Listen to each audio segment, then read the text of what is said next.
اعوذ باللہ من الشیطان الرجیم بسم اللہ الرحمن الرحیم۔ آج ہم جس تفسیر اور ترجمے کے بارے میں جانیں گے وہ سورہ مدثر ہے، اور اس کا آج میں پہلا حصہ بیان کروں گی۔ اس کی کل 56 آیتیں ہیں، لیکن آج میں 30 آیتوں کی تفسیر کے بارے میں آپ کو آگاہی دوں گی۔ اور یہ سورت مکیہ ہے، اور اس سورت میں خطاب نبی اکرم صلی اللہ علیہ وسلم سے کیا گیا ہے۔ ترجمہ جس کا ہے: اے بالا پوش اوڑھنے والے، کھڑے ہو جاؤ، پھر ڈر سناؤ اور اپنے رب ہی کی بڑائی بولو، اور اپنے کپڑے پاک رکھو اور بتوں سے دور رہو، اور زیادہ لینے کی نیت سے کسی پر احسان نہ کرو، اور اپنے رب کے لیے صبر کیے رہو۔ پھر جب سور پھونکا جائے گا تو وہ دن کڑا دن ہے، کافروں پر آسان نہیں۔ اسے مجھ پر چھوڑ، جیسے میں نے اکیلا پیدا کیا اور اسے وسیع مال دیا اور بیٹے دیے، سامنے حاضر رہتے، اور میں نے اس کے لیے طرح طرح کی تیاریاں کی۔ پھر یہ طمع کرتا ہے کہ میں اور زیادہ دوں، ہرگز نہیں، وہ تو میری آیتوں سے عناد رکھتا ہے۔ قریب ہے کہ میں اسے آگ کے پہاڑ صعود پر چڑھاؤں۔ بے شک وہ سوچا اور دل میں کچھ بات ٹھہرائے تو اس پر لعنت ہو، کیسی ٹھہرائی؟ پھر اس پر لعنت ہو،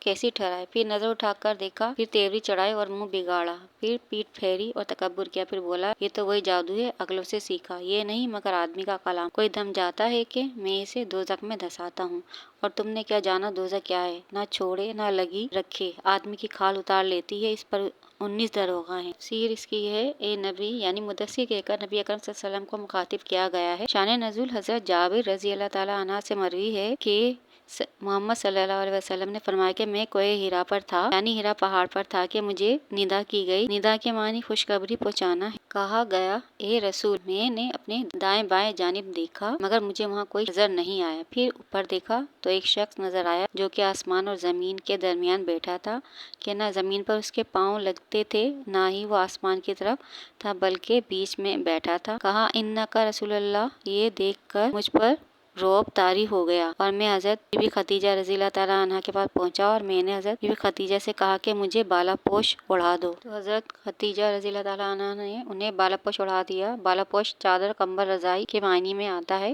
جب میں بالا پوش پہن کر لیٹ گیا تو پھر جبرائیل علیہ السلام آئے اور کہا، یا ایھا المدثر، یعنی نبی صلی اللہ علیہ وسلم کو مدثر کہہ کر لقب سے مخاطب کیا گیا ہے۔ فرمایا کہ اس کو ہٹائیں جو آپ صلی اللہ علیہ وسلم نے اوڑھا ہوا ہے۔ میں آپ صلی اللہ علیہ وسلم کے پاس اس لیے بھیجا گیا ہوں کہ آپ صلی اللہ علیہ وسلم اپنی قوم کو عذاب الہی سے ڈرائیں کہ وہ اگر ایمان نہ لائیں یہ تو بہت برا ہوگا۔ جب یہ آیت نازل ہوئی تو نبی اکرم صلی اللہ علیہ وسلم نے اللہ اکبر فرمایا، اور حضرت بی بی خدیجہ رضی اللہ تعالیٰ عنہ بھی حضور کی تکبیر سن کر تکبیر کہنے لگیں اور خوش ہوئیں۔ انہیں یقین ہوا کہ وحی آئی ہے۔ پہلی آیت میں نبی صلی اللہ علیہ وسلم کو تمام نجاستوں سے پاک رہنے کے لیے کہا گیا ہے کہ نماز کے لیے طہارت ضروری ہے، اور یہاں نماز کا ذکر کیا گیا ہے کہ آپ پاک صاف رہا کریں۔ تو تمام انبیاء کرام تو یوں تو معصوم ہوتے ہیں، اور ہمارے نبی صلی اللہ علیہ وسلم تو پیدا ہی پاک ہوئے ہیں۔ اصل میں یہ عربوں کے لیے کہا گیا ہے اس آیت میں، کیونکہ وہ لوگ اپنے کپڑوں کو بہت گھیر دے کر پہنتے تھے، اور ان کی شلواریں حد سے زیادہ بڑی ہوتی تھیں، جس پر چلنے سے گندگی بھی کپڑوں پر لگ جاتی تھی۔ اس وجہ سے کہا گیا کہ اپنے کپڑوں کو نجاست سے پاک کر لو۔ اور یہ بھی فرمایا گیا ہے اس آیت میں کہ حد سے زیادہ تحفے، تحائف، ہدیے اور نیوتے،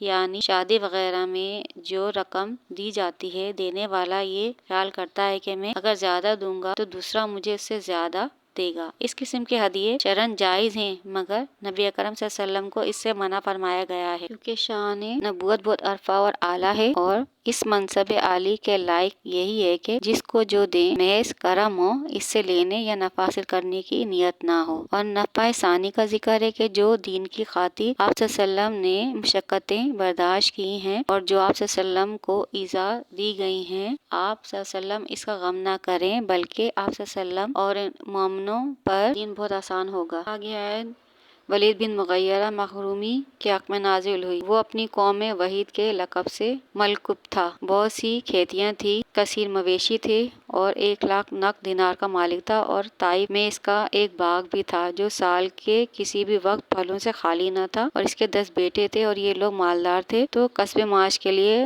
سفر کی حاجت نہ تھی، اس لیے 10 بیٹے باپ کے سامنے رہتے تھے۔ اس کے 3 بیٹے مشرف با اسلام ہوئے، جن میں خالد بن ولید، ہشام بن ولید اور ولید بن ولید ہیں، اور لمبی عمر بھی عطا فرمائی تھی، لیکن اس نے سرکشی نہ چھوڑی تو اس کا رعب اور دبدبہ سب چھن گیا، اور وہ کمزور ہو گیا، اور یہاں تک کہ وہ ہلاک ہو گیا۔ اگلی آیت میں جہنم کے پہاڑ سعود کا ذکر ہے جو کہ آگ سے بھرا ہوا ہے۔ اس میں فرشتے جس کا نام مالک ہے اور اس کے 18 ساتھی ہوں گے، وہ جہنمی کو 70,000 تک اس پہاڑ پر چڑھائیں گے، پھر 70,000 سال تک وہ اس کو نیچے پہاڑ سے گرائیں گے، پھر جب وہ نیچے گر جائے گا اسے اٹھائیں گے اور پھر اس پہاڑ پر چلائیں گے، یعنی کہ دوبارہ اس کو 70,000 سال تک اوپر چڑھنا پڑے گا۔ یہ کتنی بڑی خرابی ہے، تو ہمیں اور آپ کو چاہیے کہ اپنے گناہوں سے باز رہیں اور جہنم سے پناہ چاہیں، اور اللہ پاک ہے وہ ضرور ہمیں معاف فرمائے گا۔ مجھے اب اجازت دیں، باقی تفصیل دوسرے حصے میں رکھی ہے، مجھے اپنی دعاؤں میں یاد رکھیں۔ اللہ نگہبان۔